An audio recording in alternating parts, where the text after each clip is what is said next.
Good Morning Business, French Tech.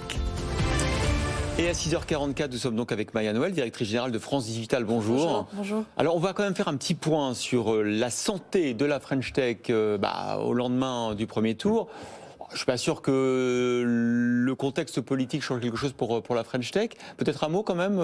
On préfère toujours la continuité dans la France Digital, ou est-ce que, au fond, dans les deux programmes de Marine Le Pen ou d'Emmanuel Macron, il y a de quoi alimenter la bonne santé de la French Tech ? Je pense que la French Tech ne cherche pas de continuité, la French Tech cherche à accélérer. Donc dans les deux cas de figure, il y a des points sur lesquels on a beaucoup parlé durant toute la campagne. Malheureusement, le numérique n'a pas été l'enjeu principal des discussions, alors que je pense que c'est un sujet qui est majeur. Non, on ne cherche pas la continuité, on cherche vraiment à accélérer. Et alors, message aux deux candidats. Par contre, il y a encore des choses à faire dans ce domaine, évidemment, grandement. Quelles seraient les priorités que vous mettriez en avant ? La formation, peut-être ? La formation, ça reste toujours... La formation et l'attractivité des talents au sens large, ça reste le sujet majeur pour que les startups puissent accélérer. On a besoin de plus de talents, donc ce qui veut dire les former. Donc c'est des mesures qui sont dès le plus jeune âge, effectivement. Donc c'est des mesures qui sont présentes dans les deux programmes aujourd'hui. C'est vrai qu'aujourd'hui, peut-être du programme du Rassemblement national, on attendrait peut-être plus de chiffres, plus d'objectifs, de quels sont les leviers véritablement pour pouvoir attirer les talents. Mais c'est des sujets qui sont présents. Il y a toujours ce sujet aussi, je pense, pour la souveraineté, pour faire en sorte que notre écosystème continue de grandir de la commande et de la commande publique en particulier. Et là aussi, c'est au programme des deux candidats. Et là aussi, c'est au programme des deux candidats, tout à fait. Maintenant, je pense qu'il y a vraiment besoin d'une véritable volonté politique derrière.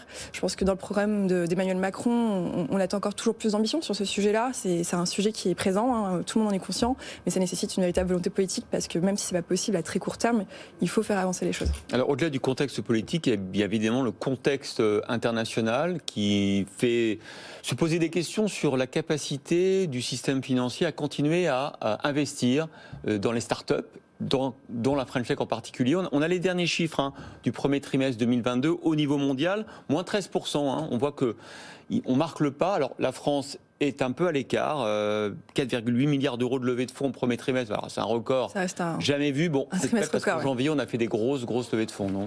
Il y a eu des très grosses levées de fonds au mois de janvier, donc effectivement, on a eu une grosse accélération en début d'année, fin d'année dernière.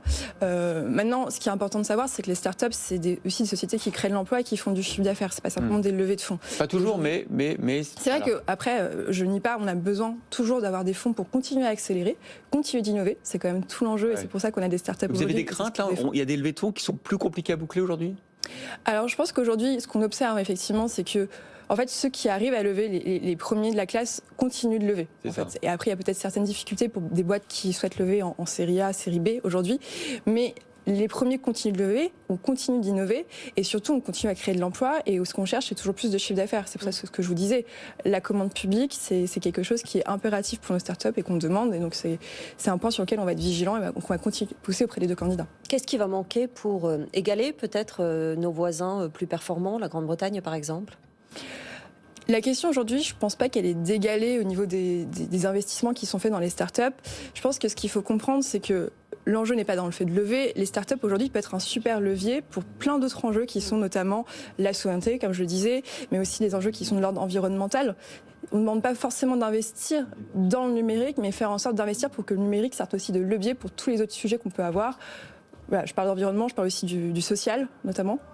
Je parle notamment du social, où... Aujourd'hui, quand on regarde les outils numériques, c'est quand même des outils qui ont permis, notamment dans une crise comme la crise Covid, d'accélérer énormément de choses positives au niveau des territoires. Parce qu'ils se sont intégrés au reste de l'écosystème. Ils ont permis de la formation à l'échelle. Ils permettent aussi un meilleur système de santé avec l'accès à la téléconsultation. Donc le numérique peut être aussi un formidable levier. Ouais. Un mot quand même, on va donner la parole à David Go qui nous a rejoint sur ce plateau, responsable des investissements chez SMBC Private Wealth, sur justement la capacité de la tech dans son ensemble, à continuer à être porté par les investissements. On a vu qu'on a eu beaucoup d'argent, beaucoup de fonds investis au cours des dernières années. Est-ce que le risque, c'est qu'avec la crise, les incertitudes, ça se tarisse ? Oui, il y a toujours un risque. Bon, on est sur des niveaux de valorisation qui sont quand même assez élevés sur le secteur désormais. Trop élevé ? Il va falloir que la croissance suive en fait pour pouvoir justifier ces investissements. Donc il va falloir que les résultats soient là. Vous voulez dire qu'on a mangé notre pain blanc en matière de French Non, Tech? pas nécessairement, mais ça demande toujours un peu de temps. Il y a des phases où on lève beaucoup d'argent. Ensuite, il y a des phases où il faut que les sociétés en fait délivrent. Ouais. Et ensuite, on revoit des phases de redéploiement. Il faudrait aussi donner plus de visibilité encore à ces noms. Et là, c'est vrai qu'il y a un aspect politique qui est quand même assez important. Se faire rencontrer les talents. Que les jeunes étudiants connaissent mieux les noms. C'est vrai que souvent, on voit même dans les écoles d'ingénieurs, finalement, ils connaissent assez mal tout le tissu des petites sociétés. Et ça serait des aspects qui pourraient aider. Et le dernier point, c'est essayer d'attirer de plus en plus d'investisseurs étrangers directement en France. Que ce ne soit pas les Français qui doivent s'exporter vers les États-Unis, par exemple, pour aller lever des fonds. Mais ça demande une stabilité politique importante.